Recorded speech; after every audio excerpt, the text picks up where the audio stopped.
Hello everybody, I hope you're having a nice day. This is another one of my pre-recorded videos that I've done to make sure that there's something to watch whilst I'm off on maternity leave. Before I get started, I am wearing the Ella Blouse, which as you can see, it's exactly the same blouse that I wore to shoot for the proper shoot, but I've just tied it above, and yeah, it's nice. It feels like I've got a little pretty top on over like a plain one, so yeah, goes great over plain tops. Anyway, I've been recently thinking about the business and reflecting back on it. I guess it's part of me going off on maternity leave and taking time out for the first time, and yeah, it kind of forced me to look back on the highlights, and so I thought it'd be a really nice video to make on some of the highlights that we've had at So Over It, and or that I've personally had through the business over the past 6 years. So in May this year will be 6 years, so that's an amazing milestone in a way to get to. I know it's not as like great sounding as 5 years, but 6 years sounds like a lot more to me than 5 years. So yeah, I've made a list of my 10 highlights and I thought I'd share them with you, and I think this will be a really nice video for me to look back on as well, because there are very few moments when you take a step back and just look at what you've achieved, and at the moment I'm kind of having one of those moments, so it's nice to record it. I have a book with it written down, which because I thought that I probably would forget. So let's see. So to start with, I'm going to try and do them in chronological order, although it's quite difficult to do that because it's hard to remember some things when they came, but I've tried to do it in chronological order. So the first highlight was back in the first year. So I had just opened the business. It was about 3 to 4 months into the business, and I signed a 2-book deal with Penguin Random House for my 2 books that I have published, and it was an incredible moment because I had just opened the business, and I had no intention of writing a book at that point. I mean, I thought maybe one day that would be an amazing thing, but that would be years and years away from now. So it was very surreal, and the way that it happened, I felt incredibly lucky. I was basically able to choose the publisher that I wanted, and I think there were 4 or 5 publishers that were interested, and I was just lucky that it was all the publishers were trying to get a sewing author on their books. So it was good timing, and I guess the So Over It brand was what they were looking for. So yeah, that was an incredible highlight, and it also meant that I was able to financially move the business forward much quicker than I thought I would be able to. So definitely a highlight in that first year. Next, what else have I put as number 2? Launching patterns. So yes, so the other thing that was a great highlight for us was launching the 3 first patterns. So the Ultimate Shift Dress, the 1940s Tea Dress, and the Betty Dress. And I had always thought that it'd be nice to do that because I found that the general pattern companies that were out there, the big ones, that they didn't write instructions in a very good way, and it was frustrating for beginners and it put people off. And I was against anything that put people off sewing because I want to get as many people sewing as possible. And so having the time and the money to put into producing this pattern collection was great, and yeah, they were so can I talk? They were so well received, and I just was so happy with the packaging. I was so happy with the way that they looked and they felt, and I just felt it was perfect. So that was in the 2nd year, I think, of the business. Sorry guys, Poppy's barking, the doorbell's probably just gone. But yeah, that was a real highlight. So yeah, definitely that one. My third highlight was actually something press related. So I've been lucky that in the first year I'd already managed to secure some good press in national press and also London press, as well as the sewing press. So we were getting the word out there about So Over It. But I had, and that was all through, I should say, that was all through me just emailing journalists, calling them, thinking up new ideas. I did press breakfasts, where I basically got people to come along and I showed them how to sew, or I did free lessons. I did various things to get the press that I then got. And I've actually found that the best way of getting press was to actually directly email myself. I have worked with a few freelancers who helped with it, but they didn't get the same results as actually the owner emailing the journalist, so that's a little tip. But I've been trying to get in Stylist magazine since I launched. Since it launched, I can't remember which came first, because I just knew that it would be the perfect thing. And I've been emailing them kind of pretty regularly with like telling them about our events that we were running, so rather our classes, to try and get in the outgoing section. And I got a call or an email, I can't remember, and it was about, it was in the first or second year, it was in the start of the second year, I think, of the business. Anyway, and they were like, oh, we were wondering if you'd like to be interviewed for the working life piece.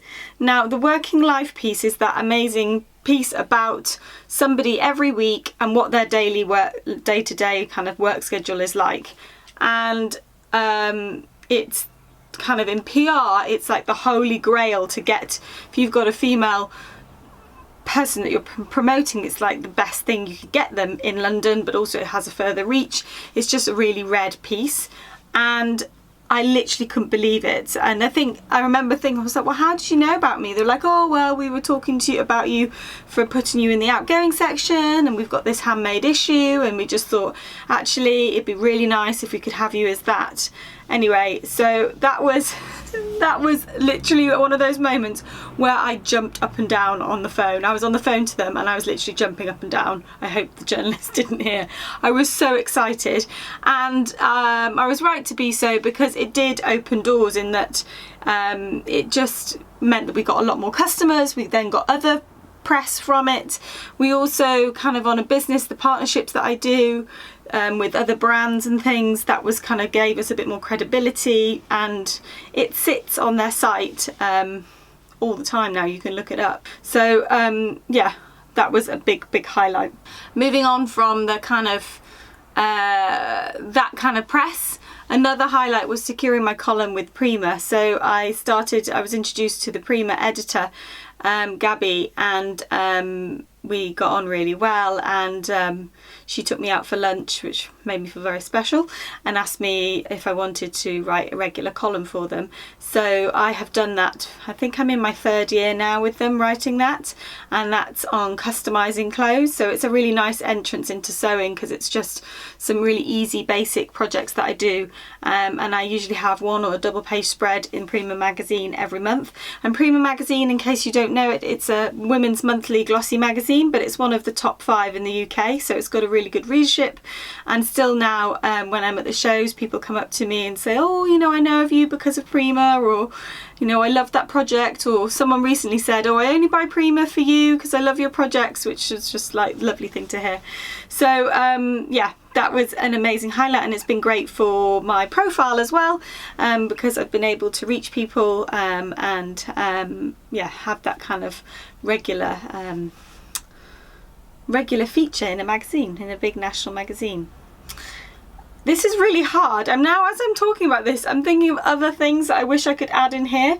So I'm going to say my next one, which is working with brands, and I'm going to specifically talk about 2 brands. So we do have, you can look on our on our website, there's a partnership section where I have worked with lots of brands since I launched. So one of the big ones are, I've worked with Topshop, Miss Selfridge, Cath Kidston, Selfridges, Gap, and that was never part of the plan. It was just something that kind of happened. I think I got an email.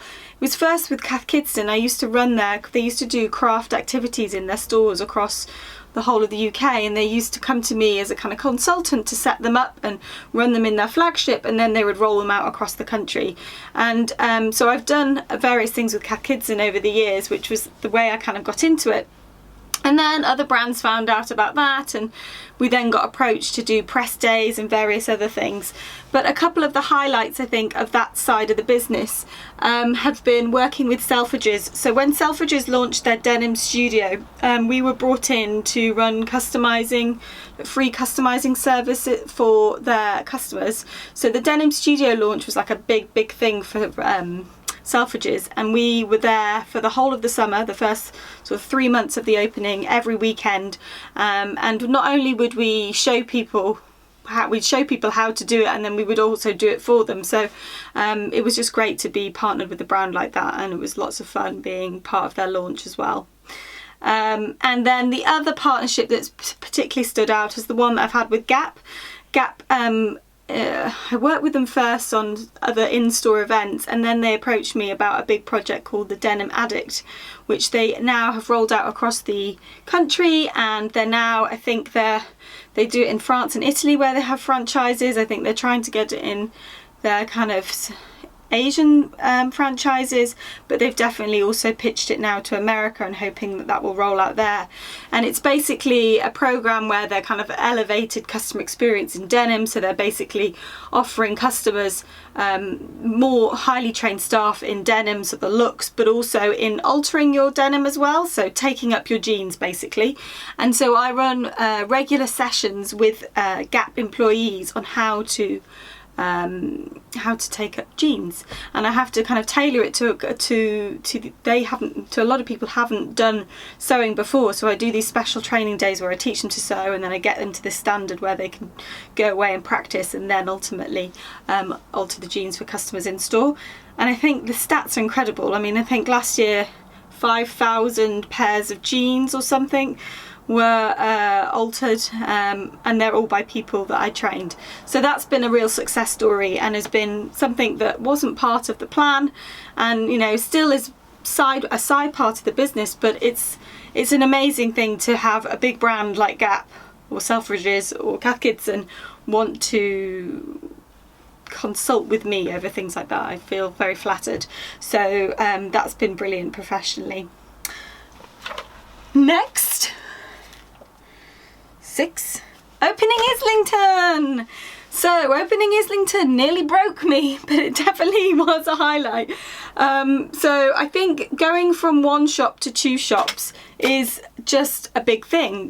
When you're just one shop, you're just seen in a certain way. When you've got 2 shops, you're like, oh, she's more of a kind of, she's got branches, it's like a thing. And also, that was a big step for me in terms of kind of making sure processes worked and how we would cope with 2 sites and all of that kind of thing, and me splitting myself between the 2. And it did almost break me, and it wasn't a great period in the history of the business to date, in that it was incredibly hard work, and I basically went from having a relatively good, had to sort of establish a better work-life balance, to like completely wiping the slate of that and going back to working crazy hours and not paying myself because I'd overstretched just to do it a bit, and I couldn't afford the staff to run Islington, so I was doing a lot of it. And that was a learning curve. I think things happened that I didn't predict, and I'd already kind of signed up to do it, and actually I don't regret it now because it's all working out fine and it's been brilliant, and it's great to have a location in the north and south of London.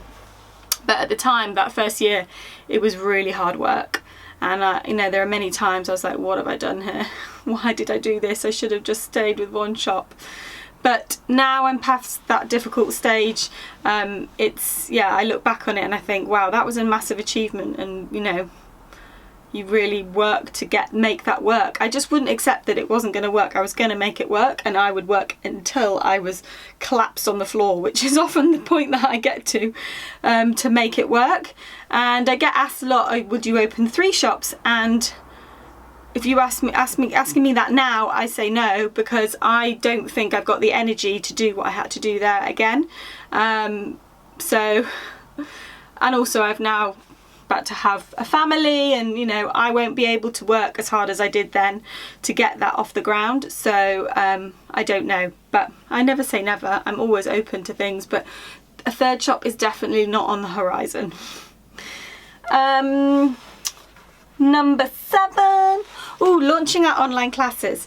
So pretty much from the start of, I guess, about 3 years ago, I started to get requests from customers or people telling me that, you know, online classes are something I should do. We had our online shop and we had our reach with our patterns, and people were kind of, you know, frustrated that they couldn't come to London and get the classes and do the classes. And there was a kind of gap between buying a pattern and having the confidence just to follow that yourself and needing some more help with it. And because I sort of had started to do video stuff, I'd done video things from pretty much straight away. I created promotional videos for the shop, so I was sort of used to that kind of being in front of the camera, and so people would sort of say, why don't you do that? So it was like on my list of things to do, but you know, there were lots of other things I was trying to sort out, like running Islington and trying to get that off the ground, and you know, all the other things that needed to get done. So it kept getting pushed to the back. And so when we finally launched our first online class, which was the Grace online class, the Grace dress, it was so great to do it and feel like, yes, I've done it, I've got there, I did what I wanted to do, and to have it well received. And now the online classes are very much part of my business model. They're very much something that I want to continue with, and I want to build up a big raft of them so that we're really, you know, covering all bases of home dressmaking, so that people can pick and choose, and yeah, people from all over the world can access our classes. So yeah, they're here to stay, and I'm so glad that we've been able to do it, and I'm very grateful to the people that have helped us do that. So the team that have worked with us to do that, and we do it all in-house now. So we did film it initially, we had someone come out from outside to film and edit, but now we do it all in-house because we just learned how to do it all ourselves, and that's an amazing kind of point to get to, because then it makes it much easier to produce more. So there is another online class on the horizon, guys. I'm not going to say when it's coming out, but there is another one coming this year, and it's this side of summer, or start of summer. Anyway, I'm going to get told off. I always get told off by Alex for saying too much, because she's got this incredible, you know, we've planned out the whole year, and I then go and blurt stuff out, and then yeah, shouldn't be, but yeah, something is coming out soon. So yeah, that was a highlight. Okay, number 8. Number 8 is the ebook. Now, my Capsule Wardrobe, the City Break. This was an idea that I had, and I can't remember when I had this idea, but it was one of those ideas that just came to me.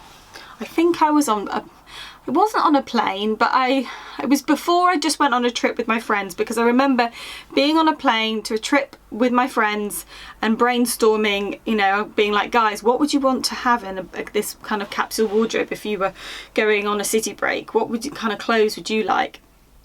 And it kind of developed over time, as often these things do. You know, a seed is sown in my mind, and then I think about it more and more. And that was something that happened with this, and I absolutely loved doing it. I think it was just because I wanted to do something that wasn't super vintage. I mean, obviously it was always going to be my taste and style, because it was me designing it, and I was designing the clothes for things that I want to wear, which is what I do.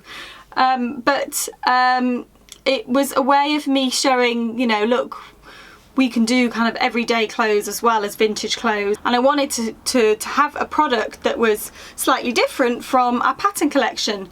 And yeah, I just think everything worked really well. I mean, it wasn't you know, there was lots going on in my personal life at that time. It was a difficult time trying to do it all, but when it all went well, and the photo shoot kind of worked so well, I was so pleased. I mean, we took so many chances on that photo shoot, just rocking up, not really knowing really where we were going to shoot, and the weather was so good and the lighting was really good, and obviously Kangan's an amazing photographer, but it just all worked really well. And then the design of the book, you know, it all kind of clicked and worked, and every little element just came together. And sometimes, you know, there'll be one element that doesn't come together, and that makes it not as special, but everything worked well. But so I was really proud of it when we released it, but the response, which has continued since, has been amazing, and it's been more popular than the published books I did with Random House. And one of the other reasons why I did it is because, as much as I love that process, you know, when you're working with a publisher, they have things that they want you to do because they're looking at sales figures and they're deciding X, Y, and Z. They ultimately decide what the front cover is, and they also have a kind of certain amount of control about what the content is. And I just wanted to do something that was completely what I wanted to do and what I thought would work. And so when it did, it was like, yes, I can do this. I don't need to have a publisher, although I'm very grateful that I have had one, but I can do this without that, and you know, I have the freedom to make all the decisions myself. So I absolutely loved that, and I do want it to be a series. I am hoping that I'm going to be able to do, you know, keep going with that. So maybe I'll do a work wardrobe one, or office or something, or I'd love to do one for like beach holiday. Yeah, I'd love to do another kind of weekend chilling one. I'd love to do one that was like vintage dream, like really vintagey things. So yeah, those are hopefully going to happen when I get time. But yeah, it was amazing. And I think, obviously, with everything that I do, you know, it's not just me coming up with an idea and working on it. It's, as you know, the team are very much involved. But the promotion, particularly, Alex managed, and I think she just did such an amazing job. So that was extra good because of that. Okay, where are we up to? This is really hard. I said 10, but I've actually got 11. I'm just going to say it. So I've got 2 more written down here, but I've thought of another one whilst talking to you. So another one is getting on TV. Now, this is not in chronological order, but I've completely forgotten that I did this. So that was a real highlight. So I was approached by Kirsty's Vintage Home to be on their show, which is like a Channel 4 primetime show, and I was on not only 1 episode but 2, so 2 out of the 6 I was featured, and that was a very exciting thing to be part of, like a big kind of production. And you know, I was very flattered. And you know, when you're asked to do these things, it's not just, oh Lisa, we'd love to have you on TV, great, the filming date is here, this is when we're going to want to do it. It's a real selection process. So you have screen tests where they come and film you and check that you come across well on camera.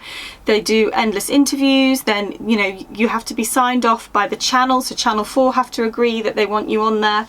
Obviously the production company has to agree it. So there's lots of people that have to sign off on it. So actually when you get there, it's like, yay. And there have been many opportunities that I've almost been on things that haven't worked out, and so for a time there was a sort of flurry of things. So the first thing was the Sewing Bee.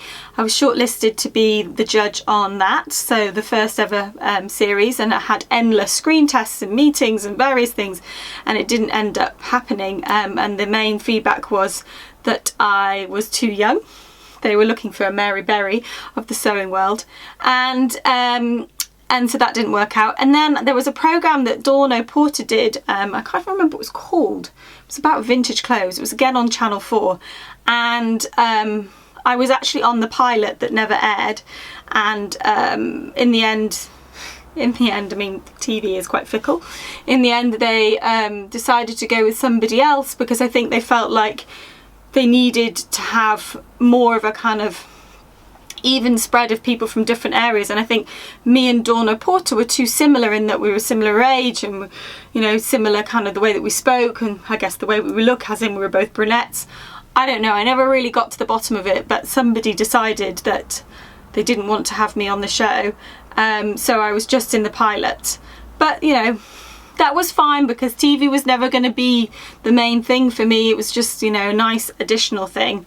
But it obviously is really disappointing when you get so close to being on something and then that's taken away from you.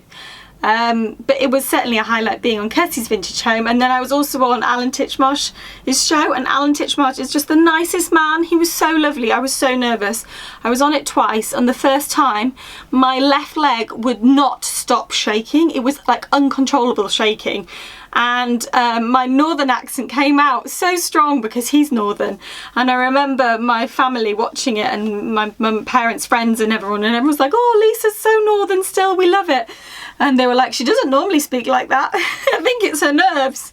But yeah, that was a massive highlight. So yeah, it was nice, you know, if that's all the TV that I ever do, I would be very happy with that. It was really nice to have those two special things to be asked to be on. And another one that I just thought of that I have to sneak in there, as I was talking about TV, I needed to talk about this, is starting my YouTube channel. So this was something that I was never planning to do, but I was asked by my publishers to do a bit of YouTube promotion for my book, So Over It Vintage. And so I started looking at a lot of YouTubers and watching them, and I spent about 6 months looking at YouTube videos. I mean, I'd watch a lot, and I started to think, well, hang on a sec, I've done TV, which is much scarier because there's a whole film crew there, and you know, this is just sitting in front of a camera on my own. I was like, I could do that, and I couldn't believe that there wasn't a sewing vlogger that was doing it. I just couldn't believe that all, you know, with the great online community that we had, there was no one really doing, you know, there was no one doing fabric hauls, there was no one doing kind of showing off their makes. It was like completely not done, and I was like, gosh, that would be so much better to show people how fabric moves and what the clothes look like in video format. So you know, I thought about it a lot, and I practiced, and I knew that once I committed to do it, I'd have to do it and stick to it. But again, I had no idea what, you know, what that would lead to, and in terms of how we've now reached a lot more people internationally, and also I had no idea how much I would enjoy it. I absolutely love it. I really love it, and I'm actually really gonna miss doing videos for a couple of months. I don't know, I'm hoping that after a couple of months I'll maybe do a few more and start them, but I am gonna really miss it, and I love the interaction that we have. Like, you guys are so lovely in your comments, and I think that it's very rare, because I think on YouTube you can have some really nasty comments, but the sewing community is just the lovely, kindest, most generous community, and everyone is always so lovely and supportive. And I know I don't comment back because I just have so many things to do, I don't have a chance to do that, but I read all of your comments and it just makes me very happy. So I had to say that as a highlight. Another highlight has been the success of the PDF Club. Now, the PDF Club was born over a year ago in terms of before I got there. It wasn't exactly that idea, but I wanted to think of some way of doing some kind of subscription or some kind of regular thing that we could get more patterns out there, and I was trying to think how it would work and whether, you know, a subscription would work. And anyway, we had endless conversations trying to work out what this could be, and we didn't actually finalize how it would work until December, which for us is quite late. We usually are quite kind of far ahead, planned out everything. And so yeah, when we actually launched it, it'd only been kind of the idea in its kind of final form had only been kind of solidified for a couple of weeks or a few weeks. I mean, and then we had Christmas, and poor Alex, who like put all of the cogs together to make it work. You know, it was quite close to the end before it was actually sorted, and we were just so overwhelmed with the response, and so that has been a massive yeah, it's been lovely to see that you guys loved the idea of the PDF Club, that it's worked, and it means that we can get more patterns out there, because we had all these patterns that we were trying to work through, and we get emails a lot about, oh, when are you going to bring that out, when are you going to bring that out? And so we were like, well, we can't print all of these patterns, we can't afford to do that, so how can we do this, and how can we do this in a way that's not endlessly confusing about what's going on and how, you know, things are coming out. So it just feels like a nice way of launching each month a different PDF pattern. So yeah, it's been great to do, and we're definitely going to be doing it next year as well.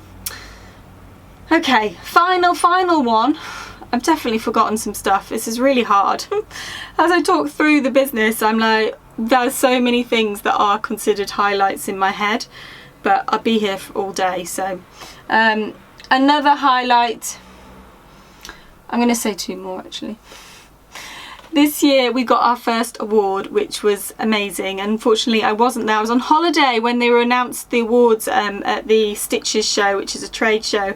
But a couple of months ago we won the Sewing Retailer of the Year, and it was in the British Craft Awards, and we've never won an award before, so it was all voted for by you guys, and that made it extra special, and it was just so nice to be acknowledged and to have, you know, where we've got to, certainly as a sewing retailer, the way that we've grown and the online shop and all of that side of the business. You know, it's been a really nice kind of point to get to and have someone go, yay, well done, people like you, they've voted for you.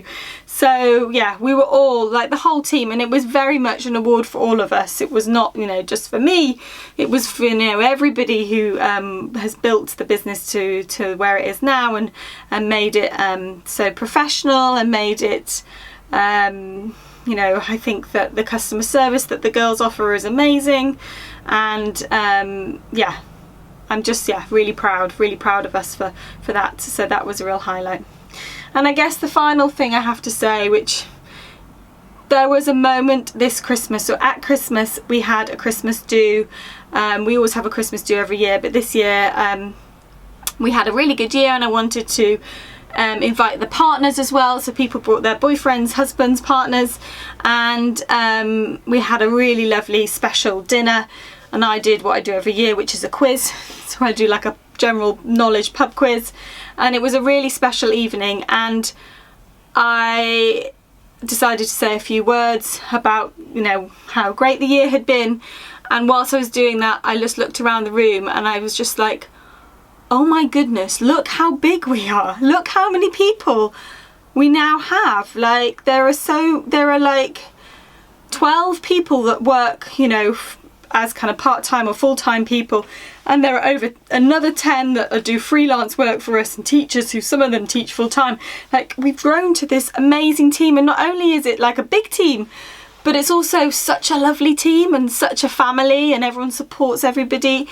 And it just made me feel incredibly happy, because when I opened Sew Over It, I had no idea that we would get to this point, and I had no idea we'd get to this point so quickly. And I just, yeah, I got all warm and tingly, because I was just like, this is really special, the company that has been created here. So that was a very big highlight. So there we are, there's my 10, 11, 12 highlights. Sneaked in a couple of extras, so I hope you're still with us, and I hope you haven't got bored. But yeah, there are many more, like I said, but those are the ones that are standing out to me now, and it's a lovely thing to do before I go off on maternity leave.